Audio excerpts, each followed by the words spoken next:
Every day, something dramatic happens in the Caribbean that affects our lives. We'll give you the details. We'll give you the facts on Caribbean Perspective with Eddie Frederick. Host Eddie Frederick. So glad you can join us. Law Association of Trinidad and Tobago wants government to exercise restraint. This story takes the lead in our 1017th edition of Caribbean Perspective for Wednesday, 30th December 2020. Details when we return.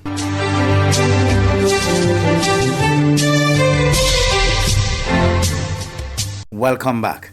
The Law Association of Trinidad and Tobago says cumulative attacks by the government on lawyers representing vulnerable migrants and asylum seekers may put those lawyers at risk of defamatory or even physical retaliation by members of the public. But the National Security Minister is questioning how are certain lawyers communicating with people illegally entering Trinidad and Tobago. TV6's Jewel Brown reports. The Law Association says while it accepts that the government of Trinidad and Tobago, like any other citizen, is free to criticize members of the legal profession where there is cause to do so, the danger is that the cumulative attacks by the government on lawyers representing vulnerable migrants and asylum seekers may put those lawyers at risk of defamatory or even physical retaliation by members of the public. In a media release issued on Monday, the Law Association is urging the government to exercise restraint. In response to questions from TV6 News about the Law Association's press release, National Security Minister Stuart Young said lawyers are not above question or the law. He also said it is legitimate for anyone to ask how certain lawyers seem to have access to illegal immigrants without physically meeting with them to get instructions, and questioned how they are getting instructions and from whom. Later, the National Security Minister issued a media statement in which he said for the Law Association to simply state, quote, as it often does, let law enforcement look into the matter if laws are being broken, does not prevent anyone from asking whether lawyers are aiding or abetting in criminal acts, end quote. The Law Association made a specific reference to comments made by Prime Minister Dr. Keith Rowley during a news conference on December 27th regarding the legal costs associated with defending legal claims made by migrants. Because what you all don't know is the millions of dollars that it costs for the taxpayer to go to court to fight those cases. And when the state wins, we don't get to recover. When the state loses, it's a bonanza for lawyers who troll with the other bottom feeders there. The Law Association said, quote, presumably the Honourable Prime Minister would not characterize as bottom feeders the lawyers in his cabinet or those who represent him in court or from whom he takes advice or with whom he otherwise associates, end quote. The Law Association expressed its view that lawyers pursuing their clients' interests and who pursue costs against the state where the state is adjudged by a court of law to have violated the law are not only carrying out their duty as attorneys at law and fulfilling the highest traditions of the profession, but are acting in the public's interest in upholding the rule of law and ensuring state accountability. The Law Association also made reference to a comment on Christmas Day made by Minister Young about human trafficking with regard to the Venezuela migrant issue. For a lawyer to sit and to tell a court, and I was present in the court one Sunday night at 8:30, well, we know that they're in a vessel just outside of the Trinidadian waters, and I was the one, I pointed it out. I can't say much more because it's a matter that's before the court, but I was shocked that someone would have that type of information. The Law Association said in its statement it goes without saying that if that alone was evidence of aiding and abetting the commission of a crime, the particular lawyer concerned should have already been charged. In his media statement on Monday, Minister Young said that the illegal migrants to whom the Law Association refers would have broken laws in both Venezuela and in Trinidad and Tobago when entering our country, as both borders are closed and they have not been granted permission to enter Trinidad and Tobago. He said it is a criminal offense to enter our borders without the requisite authorization. Minister Young said the question must be asked and should be answered, quote, how are these lawyers communicating with persons illegally entering our country if there is facilitation of human smuggling and possibly human trafficking taking place, end quote. The minister then asked if someone had knowledge that persons were illegally attempting to enter our borders and they were facilitating this breach of our laws, if that isn't aiding and abetting human smuggling. The Law Association said on Monday that unsubstantiated accusations of criminal activities and blanket character assassination by the holders of high office are not only unfair to the countless lawyers honestly and courageously carrying out their duties, but contributes to the delegitimization of a profession without which access to justice and the rule of law simply cannot survive. Jewel Brown, TV6 News. Meantime, it's good news for the prison service of Trinidad and Tobago. The number of inmates testing positive for COVID-19 is on the decline. This was confirmed by Prisons Commissioner Dennis Polchan. Charlotte Kisto of TV6 News has more. Commissioner of Prisons Dennis Polchan admitted that the COVID numbers in the prisons were a bit high a few months ago, but he's now pleased that there is a decrease in numbers. Our numbers in the prisons are slowly declining, which is very agreeable to me. We have had our situations where it is a high number. We used a lot of initiatives to starve out the virus with the guidance of Ministry of Health. At one stage, the number of inmates testing positive had reached 177, but recent tests have showed a decline. I think we may have about 36 or between 30 to 40 inmates who may be positive right now. Recently, up to about a week ago, we 70-something inmates were tested and they were on the negative. And we are getting more negatives than positives now.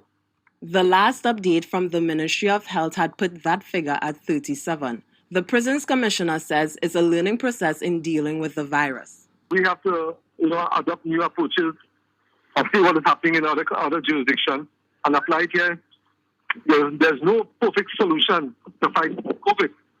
Wash your hands, and the ministries have given us some guidelines which we are adopting, and it seems to be working for us. He said he is continuing to work with the health officials to help curb the spread of the virus in the prisons. Charlotte Kisto, TV6 News.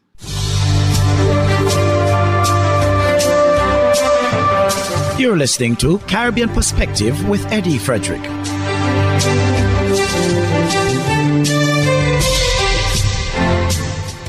Shock and dismay in the community of Chassin Bourbonneau in St. Lucia as a disturbing video of a victim of a horrendous assault goes viral. Law enforcement officials are putting the pieces together following the gruesome homicide of a man from Chassin who was rescued from a burning dwelling with his hands and feet shackled and marks of violence about his body. Solage Alfred of HTS News Force tells us more. Bound, beaten and burnt, 51-year-old Winston Dorsety of Chassin Bourbonneau cries in agonizing pain on Christmas Eve as his body is removed from a burning house and neighbors free his hog-tied hands and feet. His gaping open wounds, which included second and third degree burns, bloodied and blistered body, overcome with pain on the cold morning ground, with the dark cover of the night before yet to defer to the first blush of daylight.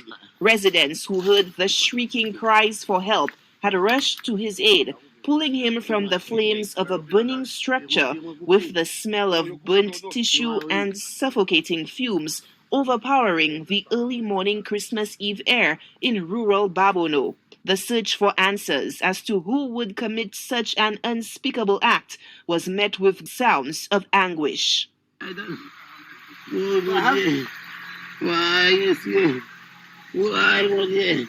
Dorsety's hellish Christmas Eve nightmare would last 2 full days until he eventually succumbed to his wounds on Saturday, 26th December, at the intensive care unit of the Owen King European Hospital. Emergency response officials reveal that the dwelling where Dorsety was left for dead was destroyed by fire. Officers at the Bourbonneau Fire Station responded to a structural fire at Chassin Bourbonneau on Thursday, 24th December at approximately 4:20 a.m. Emergency personnel found one structure of galvanized construction measuring approximately 12 by 26 feet ablaze. The structure, which was occupied by one individual, was fully destroyed. As a result of the fire, one male individual who suffered burns on his body was transported to the OKEU hospital for medical treatment. No other person or property was affected because of this incident. The barbaric attack has raised questions of arson. The fire is said to be under investigation by the St. Lucia Fire Service. Law enforcement officials are also examining the circumstances surrounding the inhumane Christmas Eve assault, with the perpetrators of the malevolent deed still at large. 24th December 2020, police responded to an incident at Chassin Babono, where it was reported that Winston Dorsey was severely beaten and burnt. He was escorted to the OKEU hospital, where he remained in the intensive care unit until the 26th of December 2020, where he succumbed to his injuries. Did he die as a result of the torture inflicted on his body or the searing fire that tore through his skin? A post-mortem examination is scheduled to determine the cause of death. No one is in custody in relation to this matter, but police are continuing their probe. Speculation is rife as to the motive behind the unspeakable act carried out on Dorsey that has horrified the nation. Loved ones are reportedly demanding justice. They claim the victim was no troublemaker and did not deserve to be subjected to such a cruel fate. Solange Alfred, HTS News Force. Governor of the Eastern Caribbean Central Bank, the ECCB, Timothy Antwine, says the currency in the sub-region remains very strong amid the economic fallout from the current COVID-19 pandemic. In his Christmas message, Antwine pointed to the currency's strength and highlighted it among many achievements for which the ECCB can be justifiably proud. Our EC dollar remains very strong. Its current backing in foreign reserves is 97%, Antwine said. He also said the ECCB recorded its highest profit ever, $63.1 million. However, the ECCB governor said the currency union is experiencing its largest shock on record. Antwine said there is a projected decline of 16.2% this year. Our governments continue to grapple with significantly lower revenues while simultaneously expending considerable sums on COVID-19 response measures, he said. Eventually, this moment calls for shared sacrifice by all stakeholders as we navigate this difficult passage together. According to Antwine, despite the economic and financial fallout occasioned by the pandemic, countries of the Eastern Caribbean Currency Union, the ECCU, have responded relatively well. He said the region is thankful that it only experienced a small number of deaths. Looking ahead, we project the ECCU will grow by 5% next year as tourism or dominant export slowly recovers, he said.